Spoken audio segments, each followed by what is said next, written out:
Hello everyone, welcome back to our channel. तो आज हम यहाँ पे डिस्कस करने वाले डिवेंचर्स के बारे में as a source of finance. तो सबसे पहले हम बात करेंगे डिवेंचर्स। तो डिवेंचर बेसिकली क्या होता है, ये भी एक लॉन्ग टर्म बोरोइंग हम बोल सकते हैं इसको। तो इसमें क्या है, जो भी share hold sorry debenture holders जिनसे हम यहाँ पे बोरोइंग ले रहे हैं उनको एक सर्टिफिकेट इशू कर दिया जाता है। दैट्स वाई इसको बोला जाता है इट्स अ रिटन इंस्ट्रूमेंट, जिसमें एक प्रॉमिस करा जाता है कि इतनी डेट को आपको ये पेमेंट जो है वो दे दी जाएगी, राइट। तो इसीलिए हम इसको बोल सकते हैं, ये एक्चुअली डिफाइन करा गया under section 2 sub section 30 of the companies act 2013 में। और इसको हम बोल सकते हैं डिवेंचर्स आर रिटर्न इंस्ट्रूमेंट है, जिसमें कंपनी के डेट के लिए एक्नॉलेज करा जाता है और प्रॉमिस करा जाता है कि फ्यूचर में जो भी डेट होगी जिसमें वो रीपेमेंट करी जाएगी, 10 ईयर 5 ईयर जो भी यहाँ पे डेट रहेगी उसके बाद, तो वो प्रॉमिस यहाँ पे करा जाता है, उस सर्टिफिकेट में लिखा जाता है कि इस डेट को आपको पेमेंट कर दी जाएगी, राइट। तो यस, हम जैसे हमने बात करी कि लॉन्ग टर्म बोरिंग टूल है। फॉर इंडिविजुअल से भी हम बोरो कर सकते हैं, इंस्टीट्यूशन से भी हम डिवेंचर्स जो है वो ले सकते हैं। डिवेंचर होल्डर जो है वो हो सकते हैं इंडिविजुअल भी और इंस्टीट्यूशंस भी। फिर हम बात करेंगे इसके मेन फीचर्स के बारे में। पहला फीचर है इंस्ट्रूमेंट ऑफ डेट। जैसे अभी हमने बात करा, ये एक फॉर्मल प्रॉमिसिंग टू पे, फॉर्मल एक नोट है जहाँ पे इंस्ट्रूमेंट है जिसमें प्रॉमिस करा जाता है to repay the borrowed amount on a specific date, right. फिर हम बात करेंगे डिवेंचर एग्रीमेंट एंड डीड। देखो, अगर यहाँ पे हमने जो बोरो कर रखा है वो 500 से भी ज्यादा डिवेंचर होल्डर से बोरो कर रखा है, तो उस केस में एग्रीमेंट बनाने की जरूरत होती है, डीड बनाने की जरूरत होती है। विच मीन्स कि उस केस में कंपनी जो है वो ट्रस्टी को अपॉइंट करती है ताकि डिवेंचर होल्डर्स के इंटरेस्ट को यहाँ पे प्रोटेक्ट किया जा सके, राइट। फिर हम बात करेंगे यहाँ पे रेगुलेटरी कंप्लायंस। तो जो भी डिवेंचर में रेगुलेशंस रहेंगे वो कंपनीज एक्ट जो है उसका सेक्शन 71 के अंडर जो लिखा है उसी के अकॉर्डिंग होंगे। जैसे कि इशुएंस प्रोसीजर क्या होने वाला है,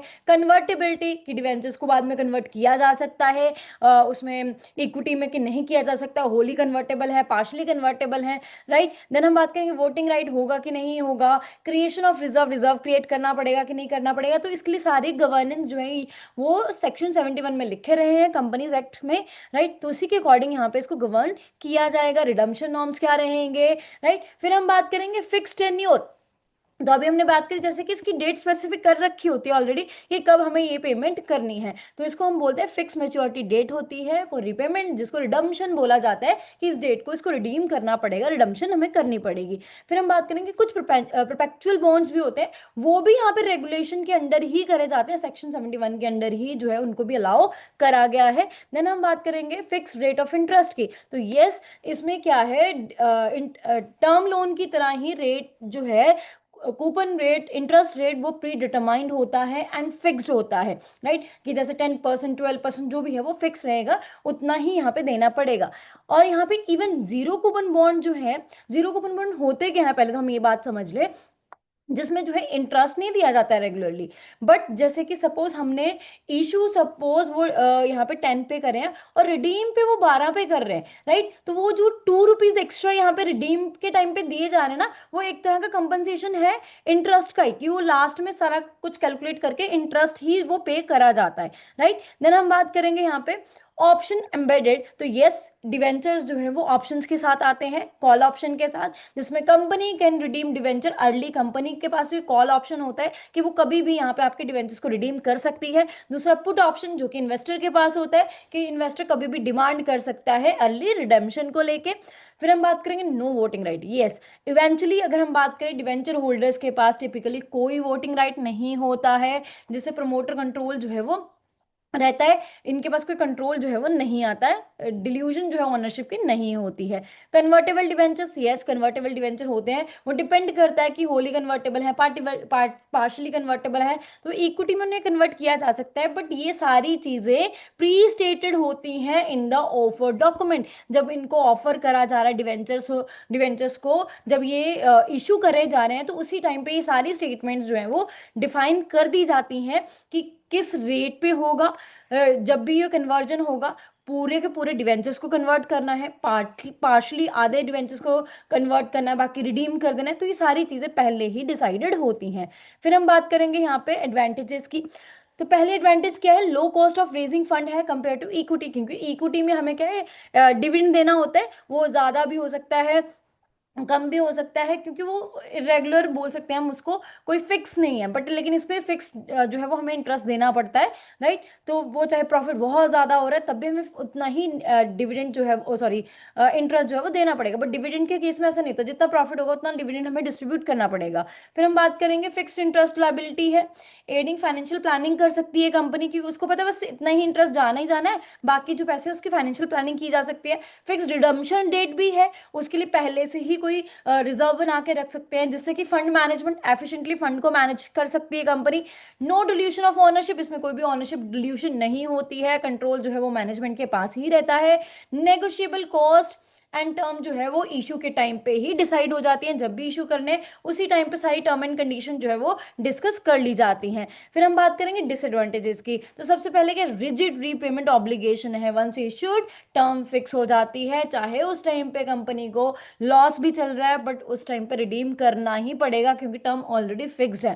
देन हम बात करेंगे मैंडेटरी क्रेडिट रेटिंग करनी पड़ती है अगर आपको डिवेंचर्स इशू करने हैं, तो इससे क्या है, मेक अनकवर फाइनेंशियल रिस्क जो है वो हो सकते हैं। ठीक है, फिर हम बात करेंगे यहाँ पे कि इसके लिए हमें डिवेंचर रिडम्पशन रिजर्व जो है वो डीआरआर क्रिएट करना पड़ता है। जैसे अभी हमने बात करी कि इसको रिडीम करना, तो इसके लिए एक रिजर्व बना के रखना पड़ेगा, ताकि जब भी हमें रिडीम करने हैं, जब भी वो टाइम आएगा, फिक्स मैच्योरिटी टाइम आएगा, तो हम रिडीम कर सकें, हमें पैसा जो है वो उसको यूज कर सके, एकदम से हमें पैसा निकालना ना पड़े, राइट। तो ये एक डिसएडवांटेज कैसे है, क्योंकि वो जो फंड हम कहीं और यूज कर सकते थे उस टाइम पे, हम उसको हमें डीआरआर में डालना पड़ रहा है, राइट। देन हम बात करेंगे हैंडलिंग मल्टीपल इन्वेस्टर जो है वो मोर कमरसम होता है compare to the dealing with single term loan.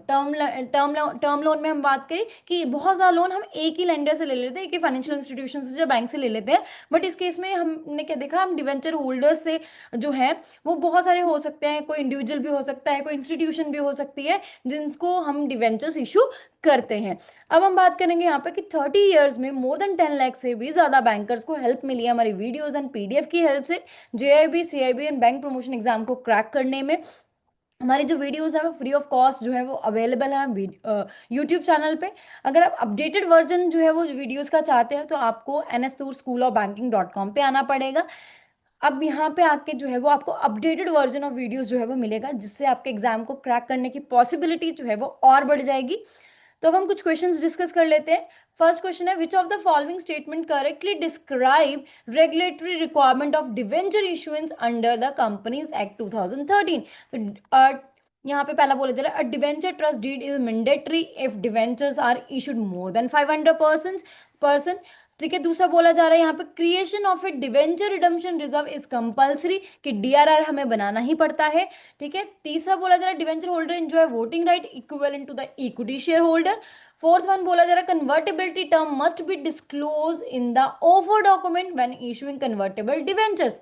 तो यस, ए बी डी यहाँ पे करेक्ट ऑप्शंस है, कि ये सारी चीजें रेगुलेशन में जो है वो लिखी जाती हैं, सिर्फ सॉरी सी ऑप्शन को छोड़ के यहाँ पे, क्योंकि उसमें बोला जा रहा है वोटिंग राइट, बट इनके पास कोई वोटिंग राइट नहीं होता है। देन हम बात करेंगे अगले क्वेश्चन की, जिसमें बोला जा रहा है, which of the following are advantages of issuing debenture for a company. Company के लिए क्या एडवांटेजेस हैं, ऑनरशिप रिमेन अनडिल्यूटेड, दूसरा interest rate are variable and market linked होता है, थर्ड है redemption date help in long term fund planning, fourth one is cost of funds is lower than equity. तो yes, A C D यहाँ पे क्या है, correct options हैं, accept यहाँ पे बी, बाकी options are correct, right. Then हम बात करेंगे क्वेश्चन थर्ड की, जिसमें बोला जा रहा है, why are zero coupon debentures are still consider to including a fixed interest component, में क्यों इंक्लूड करा गया है इनको, because they contain a hidden coupon payable directly by the government, या फिर because the difference between issue price and the redemption value represent implied interest, right। फिर या फिर because they are converted to equity at a fixed price, या फिर because they are required annual interest certification। तो yes, option B यहाँ पे correct option है। Then हम बात करेंगे अगले क्वेश्चन की, जिसमें बोला जा रहा है, company issues debentures with both call and put option embedded, what is the practical impact of these options. First is they increase the voting power of the debenture holders. दूसरा, they allow either the company or the investor to initiate early redemption under specific conditions. Third one is they eliminate redemption reserve since early redemption is allowed.